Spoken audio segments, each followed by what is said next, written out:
Hello everyone, GoldenNova here, and this one's gonna be a bit weird. As I've stated before, I love deck build packs. They're a proving ground for new mechanics and creative theming, and while today's archetype holds to that, it's okay.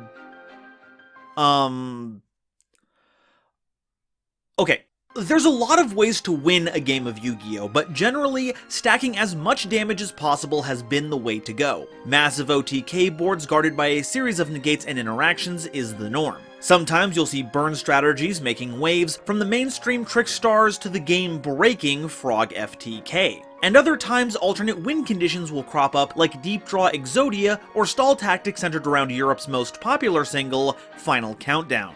But one of the most difficult ways to win the game to make work has been mill. I would say that more people have won by decking out their opponent via the Max C challenge than have actually built a deck meant to mill out their opponent. And this can be kind of an issue for any card game that starts using the grave as a resource. Unless the tools for milling are incredibly potent, you could end up just giving your opponent more lines of play without actually ending the game. But now it seems we've finally gotten an archetype that can channel the energy of the player base that was previously reserved only for soul-absorbing Bone Tower setups into a theme that can actually win. The Mysterunes, a deck that takes its design cues from first-person RPGs like Legend of Grimrock and Skyrim, with some very subtle and not-so-subtle ties to generators. So let's review these runes to see what they have to tell, put them together to figure out what their spell does, then see what other practitioners of the arcane arts can amplify our affectations. It's time to scream and shout about Mysterunes. But before we can really start drawing out the power from these mythic symbols, I've got to get used to analyzing symbols I'm not entirely familiar with. And thankfully, I've got just the thing to help. OCG cards that I obtained using today's sponsor, Buyee, a service that's all about getting you all the cool products you could ever want that are available from Japan. Here's how it works. You go to Buyee's website and shop from a variety of Japanese retailers like Rakuten, Mercari, and Yahoo Japan. There's a variety of Yu-Gi-Oh products that you can get, from OCG-only cards with rarities they don't print in other regions, to other collectibles like figurines and plushies. And the same goes for any of your favorite manga, anime, or light novels. If you're a weeb like me, you're gonna find something you love. Then, once you've made your selection, Buyee will ship the items from those retailers to their own warehouse, so it's all under one roof before shipping it to you. I recently got the chance to purchase the Dimension Force box, so I've got a head start on getting my copy of Odd-Eye's Pendulum Graph Dragon. I mean, it's for collector's purposes only where I'm from, but that means it's gonna look all the cooler in my trade binder, which I'm tentatively calling my spellbook now, since it contains lines and lines of incomprehensible text that hide great power. I mean, I guess I could start learning Japanese, but then this whole bit falls apart. But what's not falling is the quality of these cards. Ultra rares are my favorite rarity that you can get nowadays, but my favorite overall are ultimate rares. They don't print them in core sets in the TCG anymore, but they're still doing so in the OCG. And thankfully, the copy of Exosisters Magnifica I pulled was just such an ultimate. Never have I seen lettering that's so clean, with foiling that goes all the way through the border, giving it a rainbow sheen. Video footage doesn't do it justice, not only because my cinematography can be described as amateurish at best, but because ultimates have a unique property found on few other cards. The borders sparkle like starlight, and that's in part because the border is actually textured, along with other features of the card, creating a truly magnificent piece of art. Buyee was there to help me get today's package, and they want to help you get your first package as well with a 2,000 yen coupon that you can use on your first purchase, which comes out to about $20 worth of savings. Just go down to the description and use my Buyee link to sign up for your new account, get something sweet to add to your collection, save a little money, and help out the channel all at the same time. Thank you all so much for watching, and now, back to the video. So, what's the deal with Mysterunes? Well, as opposed to telling you the similarities between their monsters, this time we'll need to focus on a card type. Quick play spells. A full 61.5% of the cards introduced so far fit into that category. And they're all modal, which means you can pick either one of two effects. One of them is always special summoning a Mysterune monster from your extra deck to the extra monster zone, and the other banishes some number of cards off the top of your opponent's deck, usually alongside some kind of utility effect. But it always makes you skip your next battle phase if they resolve, so it really does force you into the mill lifestyle. But this does make a bit of a quandary for me. Since they all do largely the same thing, there isn't going to be much for me to talk about for each individual card. I'll be going through all of them, but don't hold it against me if this turns into a bit of a lightning round. Mysterune of Destruction can target a spell or trap card your opponent controls, destroy it, then banish the top 4 cards of your opponent's deck. Imperial Order may be banned now, so you won't need to have this at the ready on activation, but there are still all manner of back row that could end up ruining your day, and you can use Destruction to ruin your opponent's day if they need their back row to progress their game plan. It feels like it should have had some kind of Storm-esque effect that popped more back row or milled more cards based on the number of quick play spells you've already played that turn to go with the flurry of blows looking attack going on in the artwork, but the Storm mechanic was busted enough in Magic the Gathering, so I can't imagine how much it would destroy this game.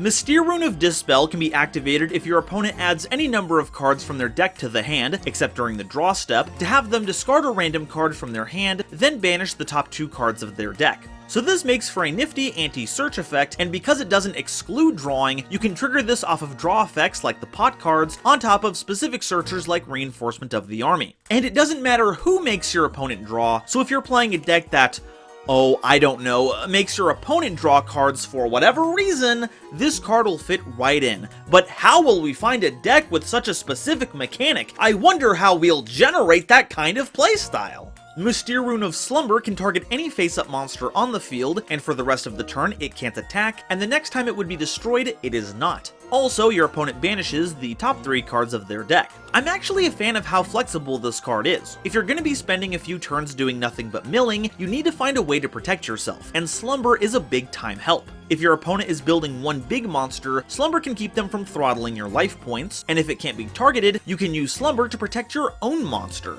And if you're worried about that darn Lyrilisk player going to the battle phase, just put it to sleep to hold off the Zeus. In fact, if you're lucky, you can even cast this on your opponent. Just play a Mysterune and mill them, and then play another one and mill them again, and then play another.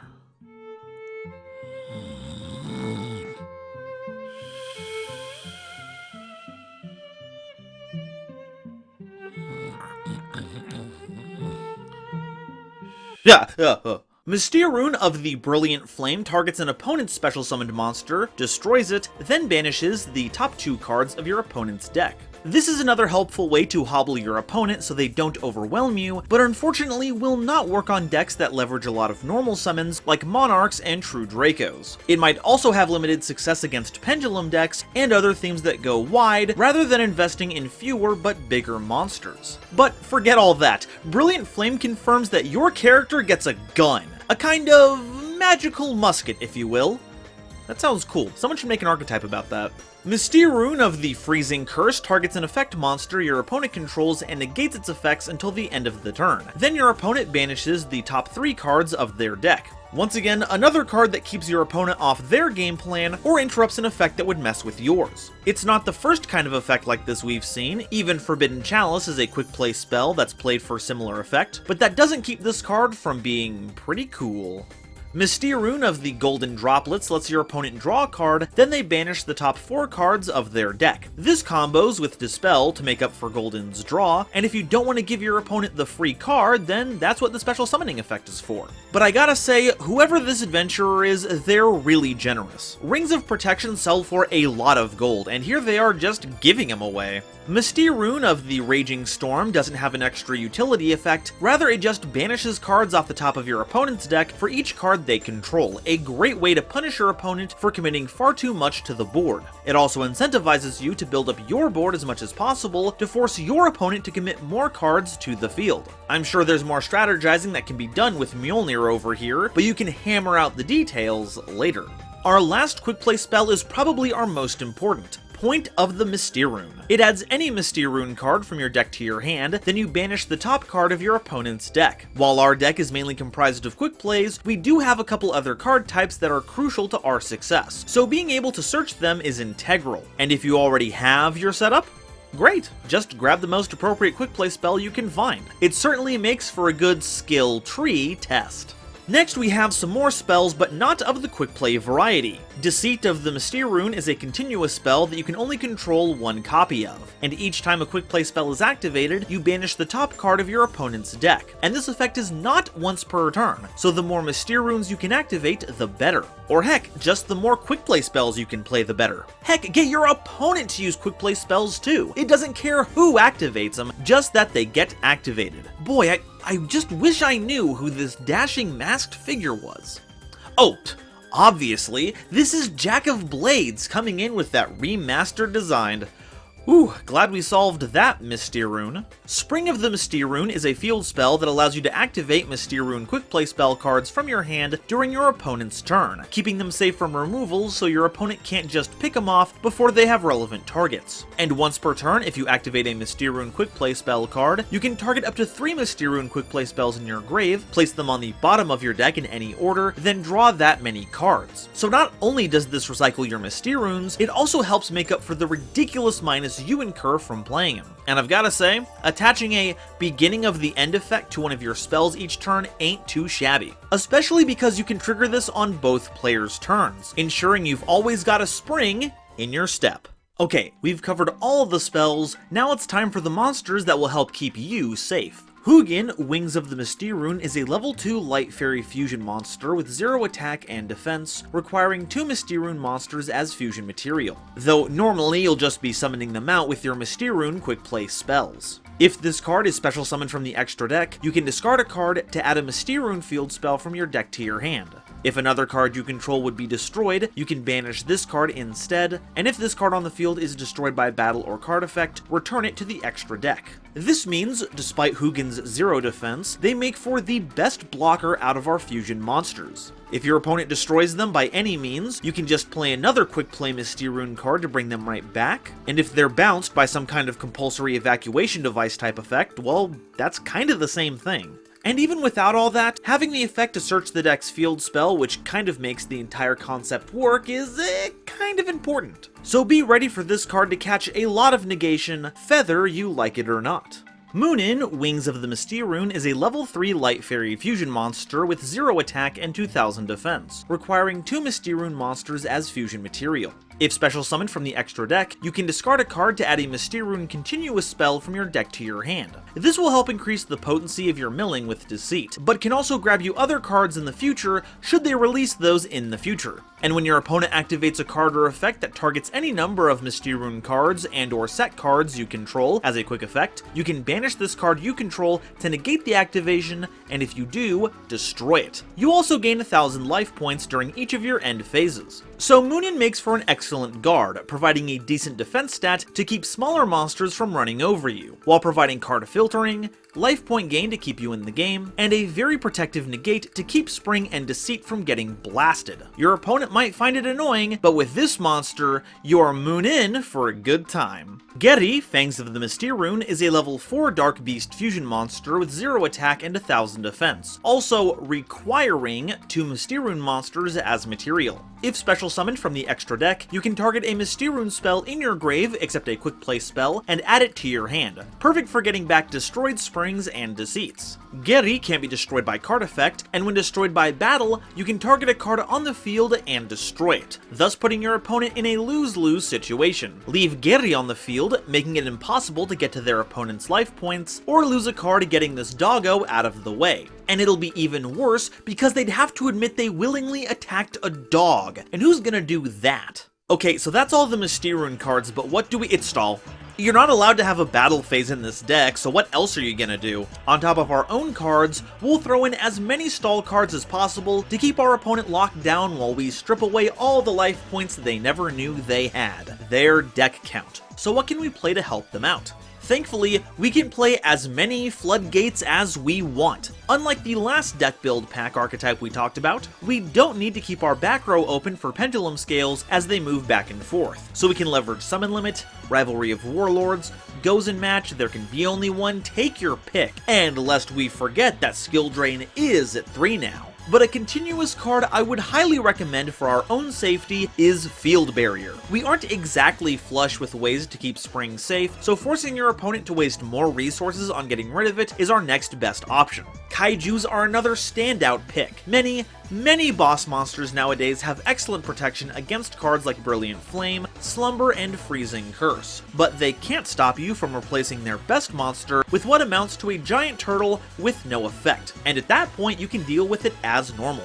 You could even run the bigger kaijus to summon to your own field to keep watch. Even if they can't attack, the onus will now be on your opponent to clear the 3300 attack Jizukiru before they can get to your life points. Also, as someone who's been on the receiving end of Toll Hike, I can attest that it's absolutely brutal to try and get through, so you might want to consider adding it, especially if your opponent is playing the kind of deck that empties out their hand to get their combo going.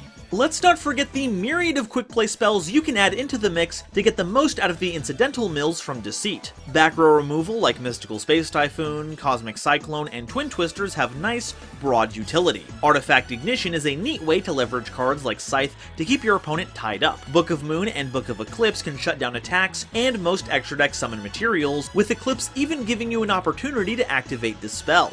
The forbidden quick play spells are also very useful. We've already touched on Chalice, but Lance is also a good way to keep your fusions safe from effects, as they don't have any attacks to lose anyway, or to keep them safe in battle by debuffing your opponent's monster's attacks. This means we can play Condemned Witch to search whichever ones we need, and can also be attributed to summon a level 4 fairy from our deck. But what would a good target for that possibly be? Mask Change 2 can turn Getty into Dark Law, which has a built-in punish for golden droplets, and ensures the cards you aren't able to mill will still be banished. And of course, Scapegoat keeps your field stocked up with monsters that can also keep you from getting knocked out of the game.